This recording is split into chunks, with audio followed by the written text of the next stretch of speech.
Good afternoon, dear students. Today we'll discuss physiology of regional circulation. Under this topic, we will be discussing circulation at the capillaries called as capillary circulation, lymphatic circulation, coronary circulation, cutaneous circulation, and placental and fetal circulation. But apart from this, there is a cerebral circulation which we'll be discussing during CNS lecture. Renal circulation we'll be discussing during excretory system, and splanchnic circulation we'll be discussing during JIT. We'll restrict our discussion to this 5 topics only. Now, capillary circulation, if you see, each and every organ is having a blood supply through an artery like this. Now, if you have seen our lecture of hemodynamics, in that you can see the arteries divided into arterioles that divide to form capillaries, which reunite to form venules, and they combine to form veins. And structurally, if you remember, capillaries are basically single cell thin layer of endothelium only, without any elastic tissue and smooth muscle. So this is the structure. You can see these are the capillaries which are having some precapillary sprinkless in that is controlling the flow also. So there is a flow from arteries to the veins. Now here it's very important thing. Basically these are the major side of interaction between plasma and the interstitial fluid. So in this we can have a clear view. This is the arterial end, this is the venous end. Now there is a transfer across this membrane of the capillaries, that is a endothelial cell. It is going in the interstitial space. This is called as interstitial fluid, which is now exchanged with the main cells. So whatever nutrition, oxygen, CO2 is there, it is exchanged between ICF and ECF here. And now after that, whatever remaining excess fluid is there, that is taken up by our lymphatic vessel. So these are nothing but drainage of the cells or interstitial space. Whatever fluid remains in excess here, that is being removed by the lymphatics. So basically flow is coming like this from here, it is going back here. So it is utilized for the requirement, remaining excess being removed. So there is a close collaboration between capillary and lymphatic circulation. The lymphatic capillary is also a single layer only. They are having endothelium only. So this is the general view of the circulation. So in capillaries, what is happening?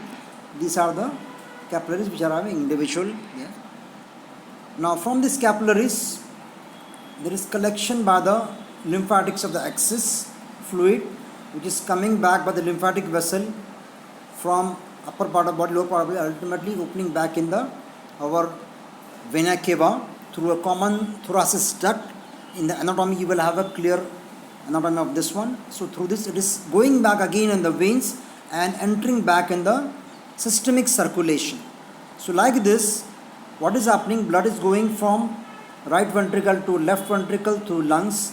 After the coming in the left ventricle through lungs, it is oxygenated. It is distributed to the whole system called a systemic circulation, which is coming back by the veins through inferior vena cava to the heart. But apart from this, whatever excess remains in the interstitial space, that is being taken up by the lymphatic vessel. Now because of this suction, there is generation of a negative pressure in the interstitial space, and it has got a very important role. So at some places we are having negative pressure. This is basically because of lymphatics. Even at the pleural space, we are having a negative intrapleural pressure. That is again because of suction by the lymphatic vessels. So they are sucking the excess fluid and taking back again in the systemic circulation. So this is the blood, plasma, tissue fluid and exchange, and the lymph. So this is the lymphatic capillaries. This is the collecting duct, and lymph node are the sites of our lymph node. So this is the lymphatic trunk. So this is general lymphatic system. So what is the main function of lymphatic system is just to remove excess amount of fluid from the interstitial space. Now here comes the main pathology. If there is any block in the lymphatic system because of any reason, In the lymphatics, basically lymph nodes are developed. Lymph nodes are there, lymphocytes are developed here. So in immunity they are excited. So suppose there is any block in the lymphatic vessel, what will happen now? The suction stops. Because of this, there is excess amount of fluid remains in the interstitial space, which we physiologically label as edema. That is nothing but excess of fluid in the interstitial space.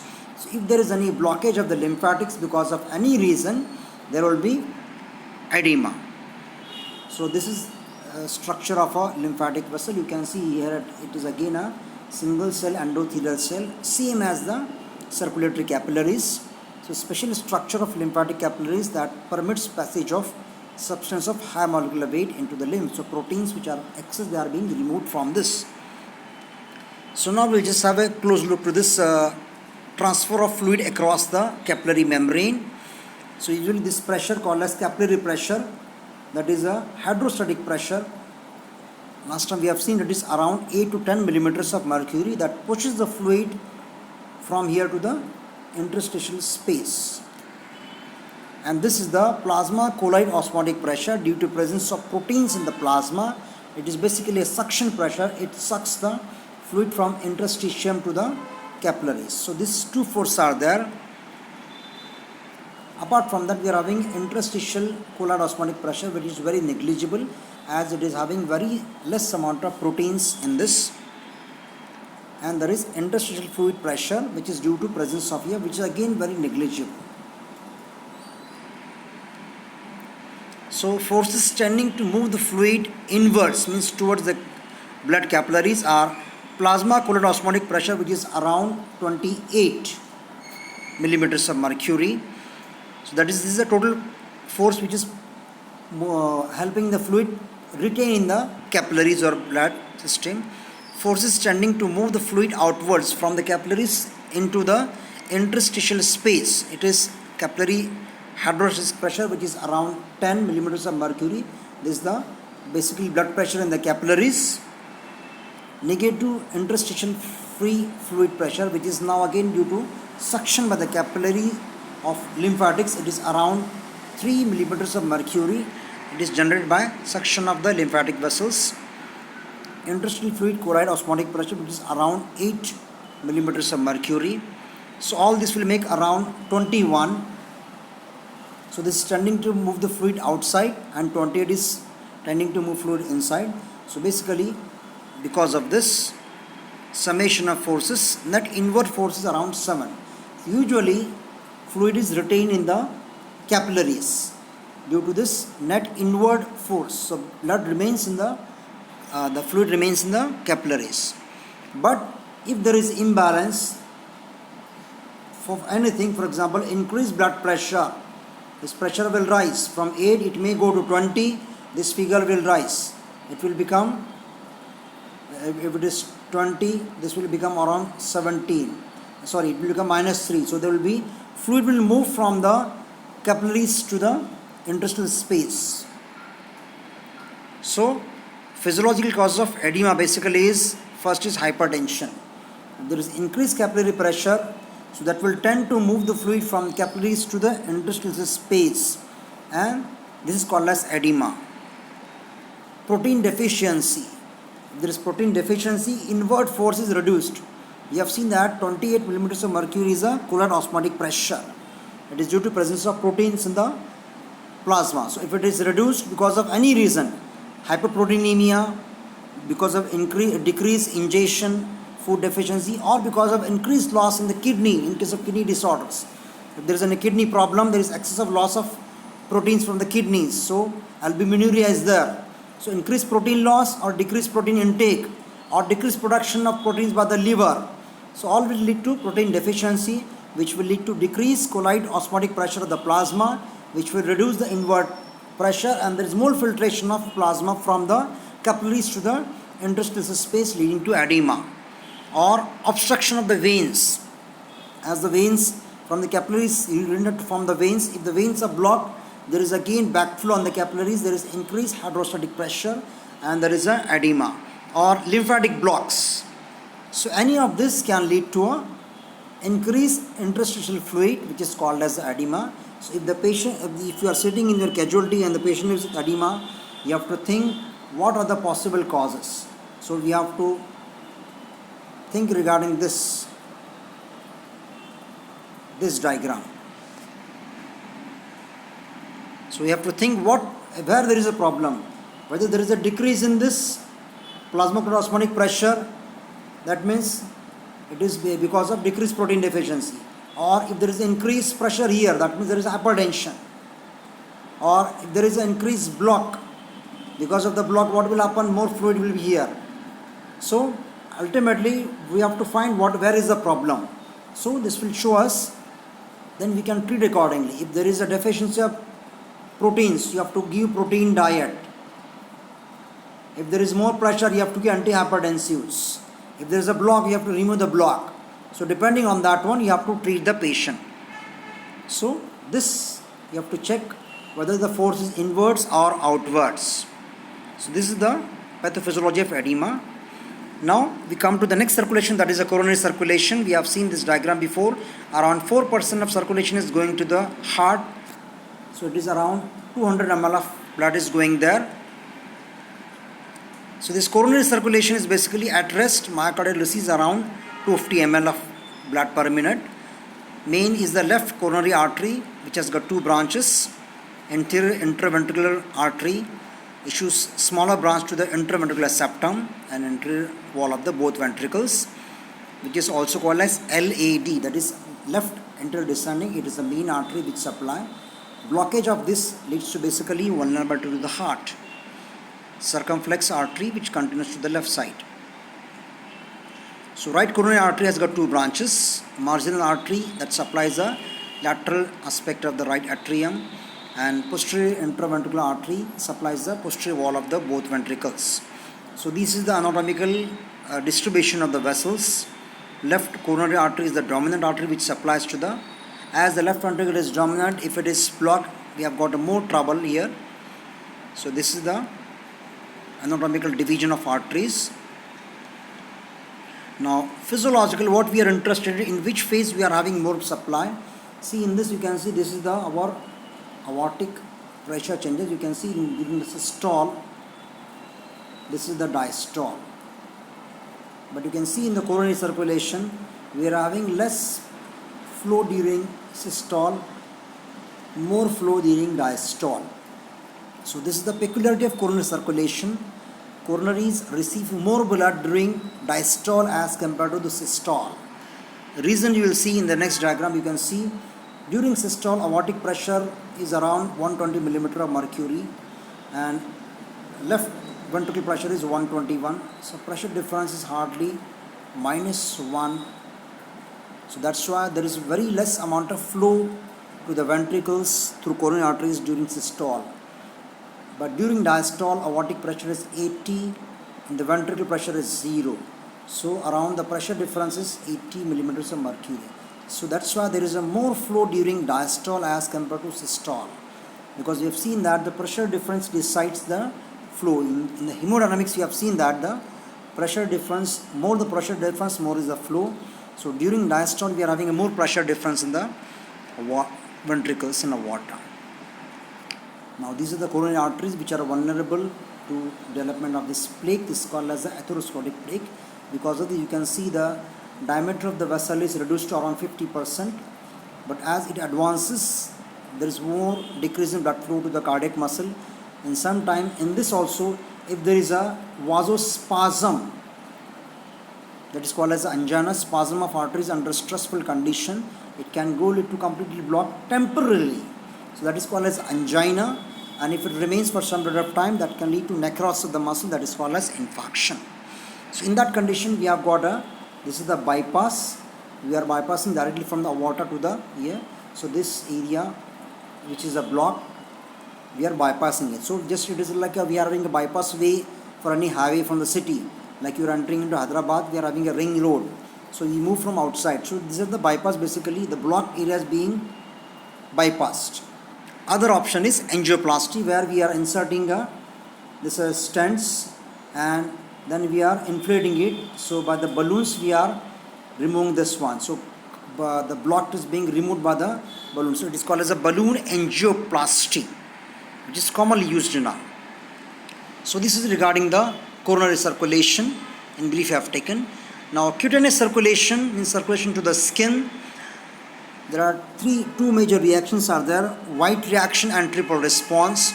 Whenever a skin is scratched, what happens when a pointed object is drawn lightly over the skin, stroke line becomes white.